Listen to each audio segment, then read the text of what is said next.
Alright, so we pick up where we left off from 2 weeks ago because y'all already know that Love and Hip Hop Love and Hip Hop New York rather was not on at all last week. And I don't know why they didn't come on, so they left us stuck with Love and Hip Hop. Well, not Love and Hip Hop either, Love and Tortillas, because that's what the fuck Love and Hip Hop Miami is. But let's just get into the review. So, okay, so we picked up where we left off at Carl's boxing event. And that's when, Jacquay and Cayenne was there. And then Safari and his ex-girlfriend, which is Sophia Body, that's his ex. He brought her there so she can settle the score with Jacquay. But not knowing that Jacquay is there with, Cayenne, not knowing that he's dating Cayenne. So we get to the point when they all meet up. And, Cayenne walks over with Jacquay, and Jacquay is surprised to see her because he ain't seen her since he kicked her out the motherfucking house. So she's like, I want to come over here and apologize and, just make things right because I know that I was wrong for how I did everything with James R. and everything, and I just want to apologize to you. But Cayenne ain't trying to hear that. She don't understand why this bitch is up here trying to apologize to Jacquay because that's her motherfucking nigga now. So she's like, what the fuck she over here for? Like, what the fuck she apologizing for? Why is she even here? You know what I'm saying? So that's when Safari was like, I'm not no messy dude. I didn't even know that y'all even had anything going on. I just know that, not Safari. I just know that Sophia and Jacquay had a thing going on, and she said that she wanted to make things right with him. And when Cayenne was like, so the name is Cayenne or whatnot. Cayenne was extra aggressive already, and although Cayenne was doing a bit much, and I don't fucking like Sophia, I didn't even give a damn because Sophia, why are you even here? You know what I mean? But whatever. So she looked at her, gave her a hard little glance, and when she rolled her eyes at her, she pushed that table. And I honestly can say this. If they would have let Cayenne get a hold of Sophia's body, Cayenne was going to whoop her motherfucking ass. I really believe that. This is not Dream Doll. Because I believe Sophia would have had a chance with Dream Doll. But I don't think she would have had no chance with Cayenne. Because I believe Cayenne would have whooped her motherfucking ass. And that's just the bottom line, baby. She would have whooped her ass. I'm sorry, but that's just what I think.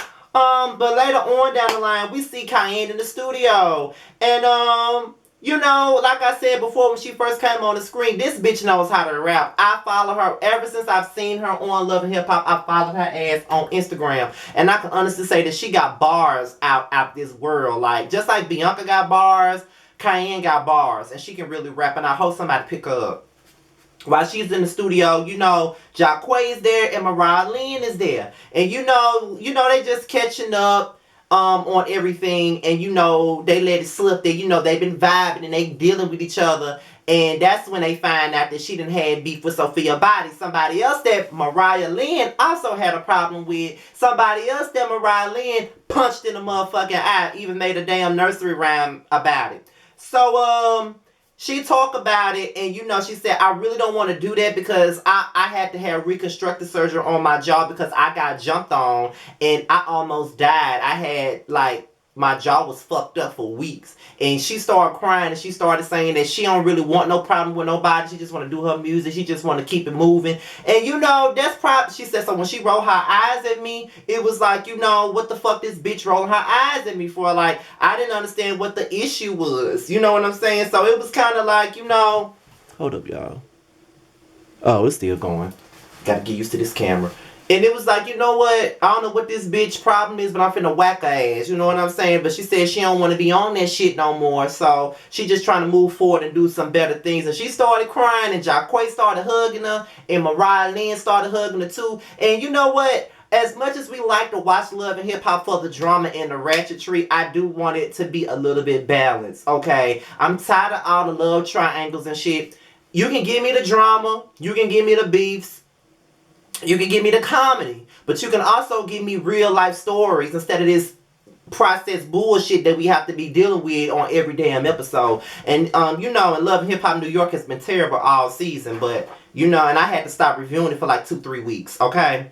So, where we getting to right now? So let's go ahead and talk about Lil Mo and Carl. So Lil Mo and the meat market worker decides that they want to get on the damn. No, she picks up the meat market worker from the damn gym.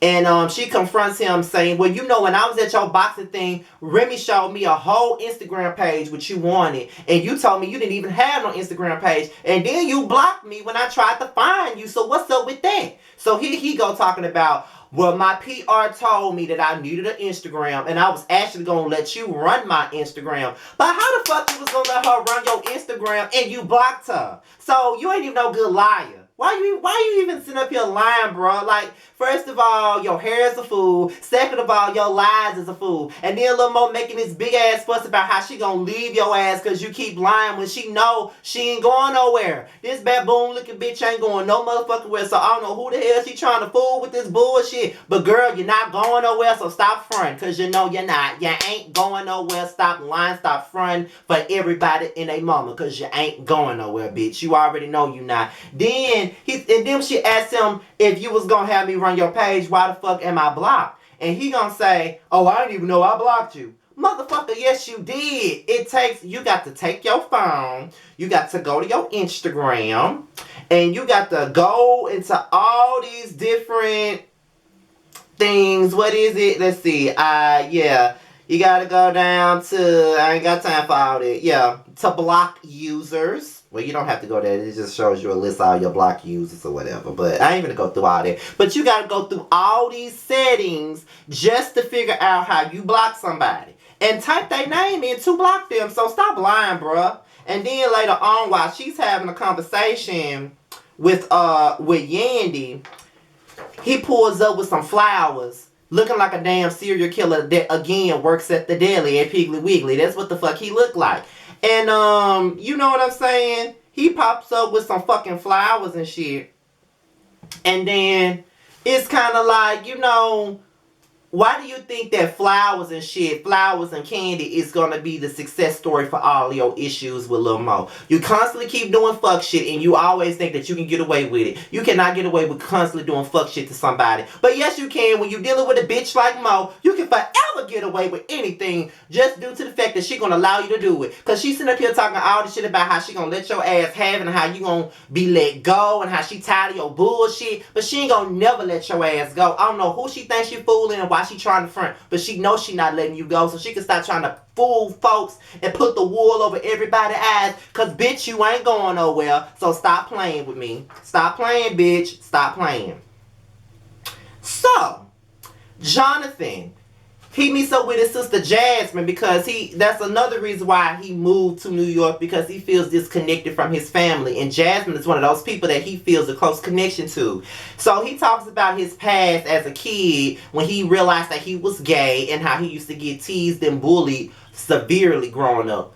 And you already know I'm a sucker for stories like that because, as I said in one of my previous videos this week, that I was bullied too. Physically, mentally, sometimes sexually I was bullied. So I already know how that is. And because of that, she sent him to DR because she didn't want him to be bullied. His mother sent him to DR so he wouldn't be bullied, and he went to a gay conversion thing, and he had to sit in a room for 8 hours and get shock therapy and all types of stuff. And I'm just sitting up here like, what type of shit is that, and what type of parent is that? You know, in hindsight, you understood why she did it, because he was gay. That's why they were bullying him, and so she felt like she had to do what she had to do to protect him. But at the same time, it's like, bitch, at the end of the day, that's your son, and why would you put your son through some shit like that? And you know, we all have these horrifying coming out stories about how we came out to our families and they reacted a certain kind of way. And I know when I first came out the closet, my mother wasn't really here for it at first, and my sister really wasn't here for it at first either. The only two people in my family, in my immediate family, that really took it the best way was my youngest brother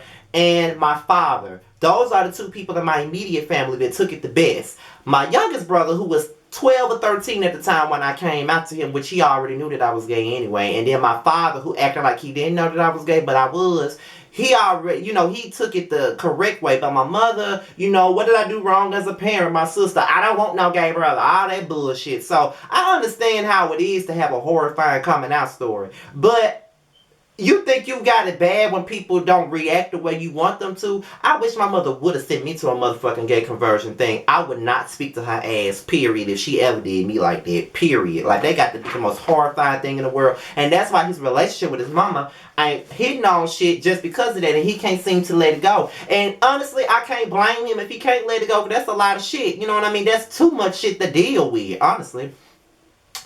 But his sister Jasmine pretty much tells him, go ahead and talk about it with our mother. You know, it'll be best if you do. Which is true. She ain't telling him no lies. So, later on, he has that conversation with his mama and Jasmine. And you know, she didn't even know that he went through all of that. And when she found out that he went through all of that, she got fucking emotional. And she really felt so bad about doing what she did. And honestly, she should. Because that's a lot to put a child through. I can't imagine doing it to somebody. Like, no. You know, this lifestyle that I live is not something that I want from my brother. I would love for him to go the opposite way. Like, when I see him on Instagram liking ass pictures of, you know, Tahiri and SZA and all these folks, I be clapping my hands up and be like, yes, you better go after the pussy because your brother didn't, so do what I didn't do. Do better than me. You know what I'm saying? But I know that had to be heartbreaking for her to hear that. And she asked Jasmine, did you know this? And she was like, no, I didn't know that. I'm sorry, I didn't know. So when she found out about it, it was like, man, that was fucked up. And I hate that she had to find out like that. But you know, that's just what it is. And I understand why she did. I understood why she did it in a sense, because she wanted to protect him. He was getting bullied and she felt like she was protecting him, but she really wasn't. She was only making him feel worse than what he already was. And that's just what it is. Sometimes our parents thinking that they're helping us and they're really not. They're making the situation worse. So, Yandy, the bitch that we ain't seen in a couple of episodes, the bitch you ain't had no storyline since the baby mama crew been gone. Now, it was so funny to see Yandy on every goddamn scene just about. They force feed her ass like she Robitussin.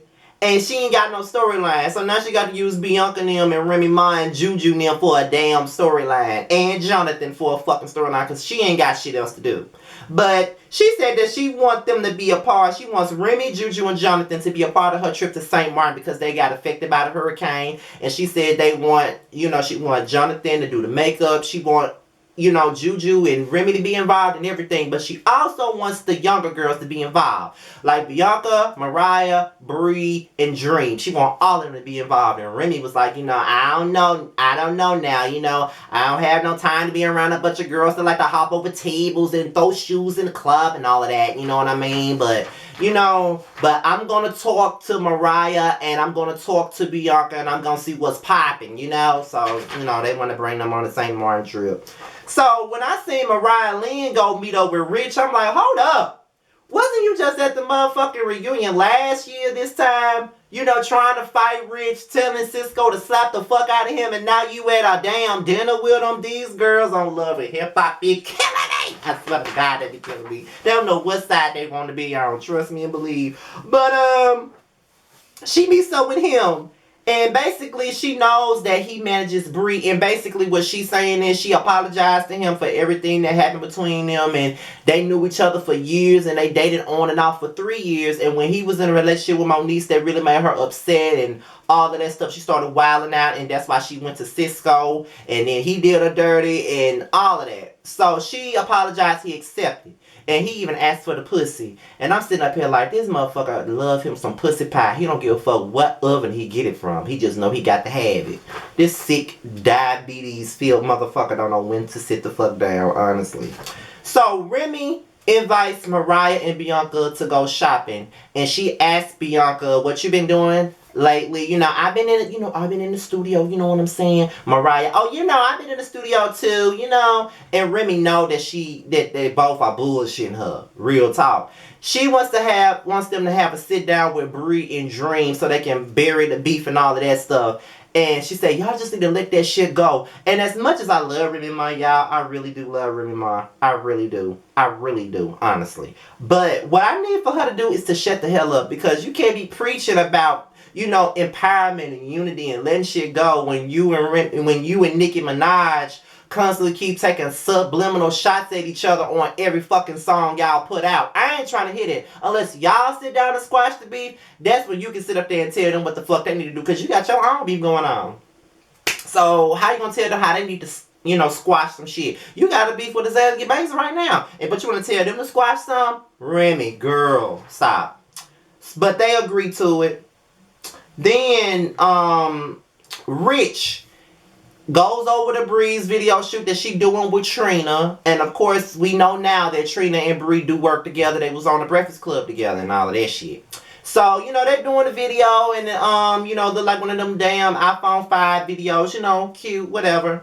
And, he confronts Bree and said, you are wasting, you are blocking yourself from making money and myself because you out here fighting and shit. And she's sitting up here thinking that she was doing like the big great thing by trying to fight Mariah because she thought that Mariah was trying to flirt with Safari and saying that was her best friend man. At the end of the day, true enough, yeah, that's your best friend. You want to defend her, but that was an industry event and you know that there were industry people out there, bitch. Why would you fuck up your own money to confront a bitch about somebody else's so-called man? You could have set up with Mona and said, look, I want to see Mariah and I want to confront her about trying to flirt with my girl's man. That's what I need to do. I want to see her.